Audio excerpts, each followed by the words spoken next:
राशिद साहब, बहुत शुक्रिया आपके वक्त का।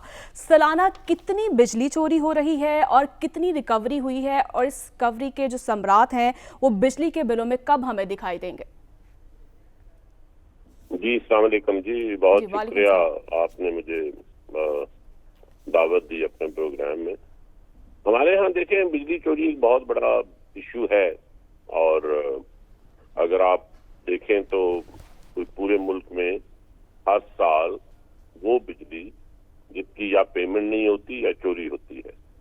तो ऐसे बहुत से लोग हैं जिनके बिल इशू होते हैं मगर वो पे नहीं करते। इसी तरह बहुत से लोग हैं जिन्होंने मीटर ही नहीं लगवाया हुआ और वो हुक्स लगा लेते हैं और उसके नतीजे में बिजली चोरी होती है। तो कोई 589 बिलियन रुपीस की हमारा एस्टिमेट है कि इस साल के जो बिजली के रेट्स हैं वो अगर लिए जाएं और पिछले साल के यूनिट्स लिए जाएं जो इस समय में जाया हुए, तो कोई 589 बिलियन की चोरी थ्रू आउट द कंट्री होगी। सर ये बताइए काइंडली कि ये नंबर्स बड़े अजीब से हमेशा मीडिया पे कोट किए जाते हैं, कुछ पे यकीन आता है कुछ पे नहीं आता।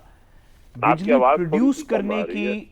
प्रोड्यूस करने की कॉस्ट और उसको कंज्यूमर तक पहुंचाने की कॉस्ट में जो डिफरेंशियल है, ये कितनी ये क्या परसेंटेज है? कितनी actual cost of production of electricity और कितने ऊपर टैक्सेस हैं? क्या परसेंटेज डिफरेंशियल है सर जो कंज्यूमर तक पहुंचती है? देखिए, जो एक बिजली की एक इनवॉइस है जो जनरेट करते हैं पावर प्रोडक्शन यूनिट्स, और उसके ऊपर फिर आपके ऊपर दो तरह की कॉस्ट है, एक ट्रांसमिशन कॉस्ट है और एक डिस्ट्रीब्यूशन कॉस्ट है। हमारी बहुत सारी डिस्कोज है जो डिस्ट्रीब्यूशन के अमल में मसरूफ है। तो ज़ाहिर है डिस्को के जो लोग मुलाजमीन हैं, मीटर रीडर हैं, जो आपके लाइनमैन हैं, जो लाइन सुपरडेंट है, जो आपके एसडीओज हैं, वो कोई पूरा सिस्टम है, निज़ाम है। उन तमाम लोगों का एनुअल एक कॉस्ट है, तनख्वाहें हैं, बाकी allowances. Sir understood. Sir distribution क्या है, कॉस्ट ऑफ प्रोडक्शन क्या है, गवर्नमेंट की कॉस्ट क्या है? जी मैं अर्ज आपको कर रहा हूँ। देखिए, सबसे पहले तो आपकी प्रोडक्शन कॉस्ट है, जो आईपीपी को आप बिल पे करते हैं, तो वो जो है उसको कैलकुलेट करते हैं और उसके बाद उसके ऊपर डिस्ट्रीब्यूशन कॉस्ट डालते हैं। और एक तीसरी कॉस्ट जो है जो कंज्यूमर को फेस करनी पड़ती है वो टैक्सेस की शक्ल में है। तो ये तीनों वी अंडरस्टैंड कि कैसे होता है। परसेंटेज डिस्ट्रीब्यूशन क्या है सर, अगर आप मुनासिब समझे तो वो बता दें। ये हर कंपनी के लिए डिफरेंट होती है। कुछ कंपनी जैसे फैसलाबाद वगैरह है जो थिकली पॉपुलेटेड एरियाज है, वहाँ ज़ाहिर कॉस्ट कम होती है। फिर हम नेशनल टैरिफ में उसे एवरेज करते हैं, वो कुछ 2 रुपए और 2.5 रुपए के करीब होती है पर यूनिट, जो फैसलाबाद है।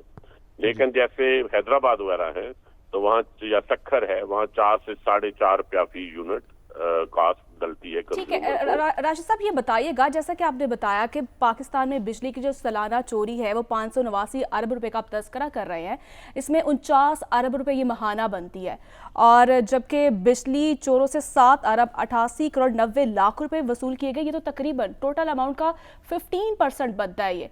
ये तो बहुत कम नहीं है। आप बिल्कुल सही कह रही हैं। बिजली चोरों से देखें, अभी जो हम कैंपेन चला रहे हैं ना, उसके 3 तरह के उसके फवायद आएंगे। एक वो जो हम इमीडिएट रिकवरी कर रहे हैं ना, वो तो रिकवरी इस सेंस में कर रहे हैं कि हम जुर्माने डाल रहे हैं, डिटेक्शन हैं, और जो कुछ पुराने एरियाज हैं वो, यानी ये 1 महीने में ये रिकवरी हुई है? नहीं, हमारी कैंपेन 7 तारीख को शुरू हुई थी और कोई 5-6 दिन शुरू में जैसे आपको पता है स्टार्ट, तो 13-14 के बाद प्रॉपर रिकवरी शुरू हुई। तो आप ये समझें कि कोई 16-17 दिनों में 13 अरब रुपया इकट्ठा हुआ। सर इसमें छोटे कंज्यूमर से कितना लिया गया है और बड़े इंडस्ट्रियलिस्ट से कितना लिया गया कर लूं तो मैं, अगर अपनी बात कंप्लीट कर लूं, अगर काइंडली आप इजाजत दें, तो ये 13-14 दिनों में कोई 12-13 अरब रुपया इकट्ठा हुआ है। लेकिन असल ये इम्पोर्टेंट नहीं है। असल बात ये है कि इन एक्शन के नतीजे में 2 तरह के बिहेवियर जन्म लेंगे।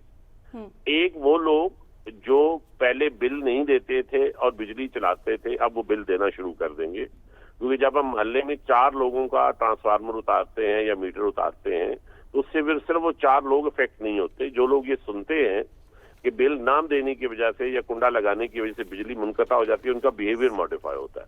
सर ये तो दुरुस्त है सर, ये तो गरीब लोग हैं, ये तो मोहल्लों में रहते हैं, कस्बों में रहते हैं। जो इंडस्ट्रियलिस्ट्स हैं बड़े, उनसे रिकवरी के। अच्छा, आप सुन लीजिए, ये बताइएगा कि सुन लें, आप सुन ना, सुन लें, ये एक मिथ है जो मेरा ख्याल है खत्म होनी चाहिए। मेरी 589 बिलियन का टोटल लॉस है सिस्टम का, मैंने आपको पहले भी बताया। अब असूलन होना तो ये चाहिए, इसका मैक्सिमम लॉस वहां होना चाहिए जहां इंडस्ट्री ज्यादा है, जो आप बात कर रहे हैं। ऐसा नहीं है।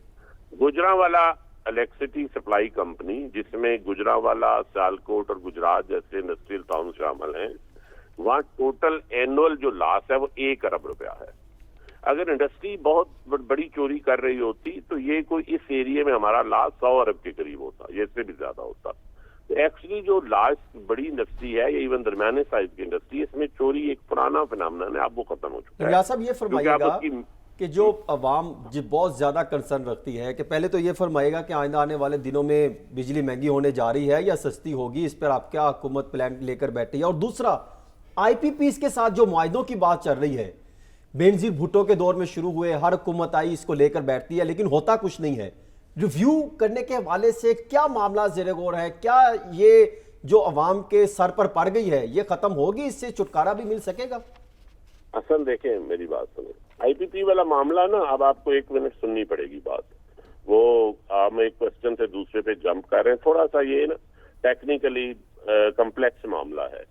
IPP के मामले में मैं आपको ये अर्ज कर दूं कि तीन तरह के IPPs हैं।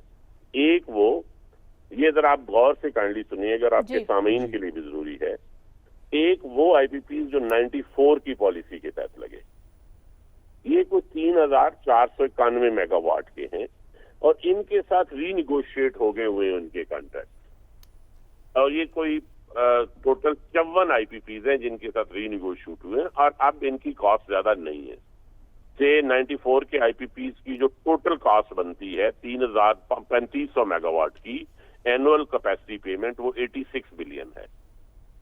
इसी तरह जो लगे आपके 2002 की पॉलिसी के तहत वो कोई 2700 मेगावाट हैं, उनकी जो एनुअल कॉस्ट है यानी कैपेसिटी पेमेंट है वो 66 अरब या 66 बिलियन रुपीस है।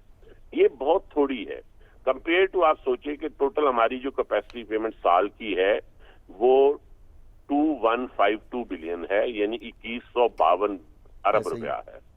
तो ये जो आपके पुराने IPPs थे, अब इनकी कॉस्ट ज्यादा नहीं है, अब उन IPPs की कॉस्ट ज्यादा। इसी तरह वापडा जो है, जो 8500 मेगावाट के करीब जिनकी कंट्रीब्यूशन है, उनकी एनुअल कैपेसिटी पेमेंट सिर्फ 147 बिलियन है। आपकी अब जो ज्यादा कैपेसिटी पेमेंट है वो न्यूक्लियर की है, जो 3200 मेगावाट है, लेकिन कैपेसिटी पेमेंट एनुअल 510 अरब रुपया है। इसी तरह आपके कोल के प्लांट हैं जिनकी टोटल जो कैपेसिटी है, ठीक है राशिद साहब, बहुत शुक्रिया आपका।